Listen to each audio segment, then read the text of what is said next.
Soon after returning from Guwahati on Tuesday, Tripura Chief Minister Dr. Manik Saha visited party workers and supporters of the Bharatiya Janata Party admitted at the GP Pant Hospital in Agartala.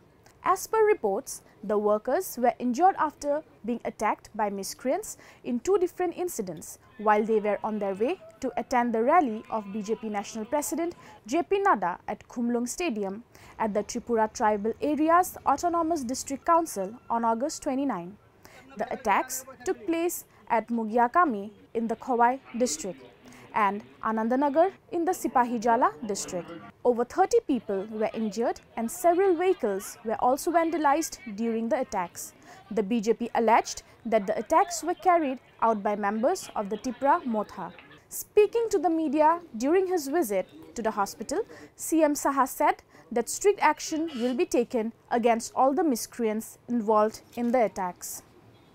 It's unfortunate যে এখানে এরকম একটা মানে ভায়োলেন্সের যে রূপ আমরা দেখতে পেয়েছি, আগেও দেখেছি, কিন্তু এটা সত্যি এটা আর বলার অপেক্ষা রাখে না। এই ধরনের ভায়োলেন্সকে আমাদের অবশ্যই রুখতে হবে এবং আমি আমাদের পুলিশ আধিকারিকদের বলেছি যথাযথ ব্যবস্থা যেন নেওয়া হয় এবং কাউকে ছাড়া হবে না। Don't forget to like, share and subscribe to East Mojo. For any queries, put them down in the comments section below and press on the bell icon for notifications.